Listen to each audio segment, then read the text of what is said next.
मंच पर मंचासीन सम्माननीय श्री राजेश वर्मा जी, भारतीय मजदूर संघ बालाघाट का जो नेतृत्व करते हैं, साथ ही मंच पर मंचासीन सम्माननीय श्री योगेश यादव जी, जो मजदूर महासंघ बालाघाट के जिला अध्यक्ष है, साथ में मंच पर मंचासीन परसवाड़ा के ब्लॉक अध्यक्ष मेट महासंघ के निमिचंद पटले जी, साथ में मंच पर मंचासीन लांजी के ब्लॉक अध्यक्ष मोहनलाल पिछोड़े जी, मंच पर मंचासीन भाई हेमराज बाहे जी किन्नापुर ब्लॉक से, और मंच पर मंचासीन भाई कटरे जी कटंगी ब्लॉक से, साथ ही जिला सचिव महोदय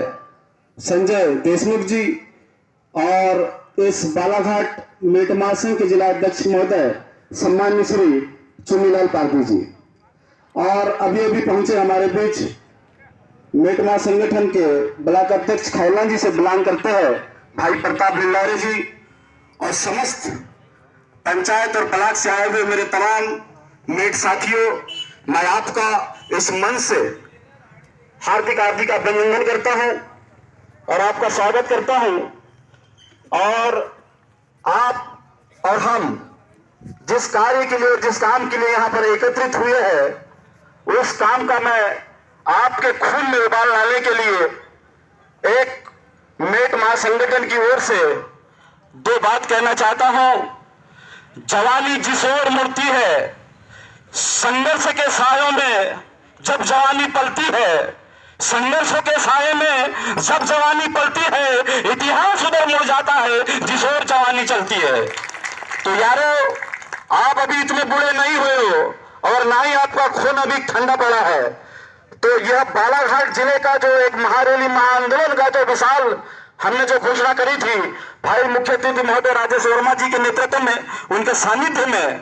तो शायद हम आज खड़े नहीं उतर पाए, लेकिन जब नेक्स्ट टाइम आएगा तो उसमें ऐसा जलजला और ऐसा सैलाब भारतीय बालाघाट मेट महासंगठन द्वारा हो, जिसमें शासन और प्रशासन की नींव हिल जाए, और वही काम हमको करना है। अगर हम बिखरे रहे और जो हमारी एकता है, उस एकता को हमने बल नहीं दिया और अपनी संख्या का हमने परिचय नहीं करवाया उन शासन प्रशासन के बैठे हुए लोगों को, तो शायद जो सपने लेकर, जो अरमान लेकर जो इस संगठन को बनाया है और जो संगठन में अपनी अपनी मांग रखी है, वो सपने शायद आपके अधूरे रह सकते हैं। दोस्तों, आप युवा है और युवा आप जानते हैं कि सरफरोशी की अब तमन्ना हमारे दिल में है,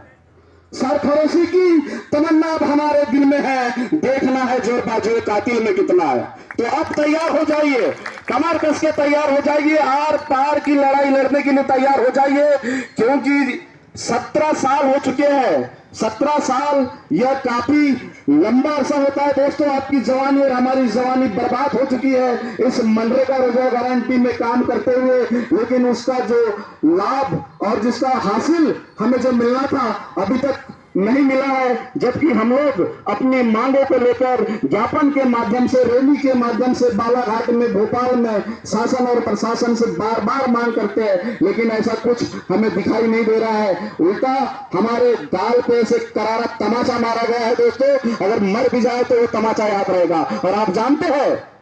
कि हम 17 साल से यहाँ काम कर रहे हैं। 2005-06 को जब रोजगार गारंटी परिषद पार्लियामेंट के फुल हाउस में मेज सभा कर जब पास करी गई थी, तो रोजगार गारंटी परिषद, आप जानते हैं कि इस महात्मा रोजगार गारंटी को इतने आसानी से पार्लियामेंट में पास नहीं किया गया था। बहुत हंगामा, कई लाशें बिछी है, कई को अपनी जान गंवानी पड़ी है, कई को इसमें संघर्ष करना पड़ा है, कई तब जाकर ये रोजगार गारंटी आपके पार्लियामेंट में पास हुई है। और ये जब रोजगार गारंटी पास हुई 2005-06 में इसको लॉन्च किया गया धरती पर, तो उनको जरूरत पड़ी, आवश्यकता पड़ी कि हमने इस रोजगार गारंटी को तो पास तो करवा दिया, लेकिन इसको धरातल पे इसको सफल कौन बनाएगा धरती पे, और कार्य जो पक्के कार्य है, जो कच्चे कार्य है, ये कौन करवाएगा। तो उस समय उनको आवश्यकता पड़ी एक मेट की।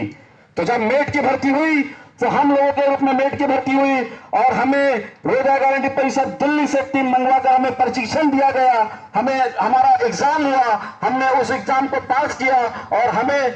दिल्ली यूनिवर्सिटी, आसाम यूनिवर्सिटी और हैदराबाद यूनिवर्सिटी से प्रमाण पत्र है। लेकिन आज उनका मूल्य ऐसा लग रहा है कि डस्टबिन में कोई फेंका हुआ कचरा। या हम जो 17 साल से इस मध्य प्रदेश में रोजगार गारंटी को सफल बनाने के लिए हमने चिलचिलाती धूप में, ठंडी में और भरे बारिश में इस रोजगार गारंटी को सफल बनाने में अपना सब कुछ झोंक दिया, अपना जो कीमती समय था उसको भी झोंक दिया। लेकिन यहां पर इस बालाघाट जिले में देखा गया एक महोदय, इसके पूर्व में यहां पर एक कलेक्टर महोदय हुआ करते थे गुलशन बामरा, जिन्होंने गोल्ड मेडल लिया इस बालाघाट जिले में रोजगार गारंटी को सफल बनाने में। अगर ये बात सत्य नहीं हो तो मैं भाई राजेश शर्मा जी जब अभी इसके बाद मेरे बात आएंगे तो वो बताएंगे। तो हमने इस बात पे चिलचिलाती धूप में, ठंडी में, बारिश में हमने काम किया, लेकिन यहाँ के कलेक्टर महोदय ने गोल्ड मेडल लिया। यह नाइंसाफी हमारे मेटों के साथ लगातार 17 सालों से हो रही है और इसको हम झेल रहे हैं, सहन कर रहे हैं। लेकिन अब सहन की भी हद होती है दोस्तों, अब सहन करने की भी हद खत्म हो चुकी है और अब हम आर पार के मुड़ में आ चुके हैं। हम भी सरकार, मध्य प्रदेश शासन को बताना चाहते हैं कि हमारे पास भी कोई अधिकार है और आप वो अधिकार जानते हैं। अगर हम सरकार को बनाना जानते हैं तो सरकार को घर में बैठाना भी हम जानते हैं। तो इस बात को आप कमर कस ले, इस बात को आप कमर कस ले कि कोई आपका सगा नहीं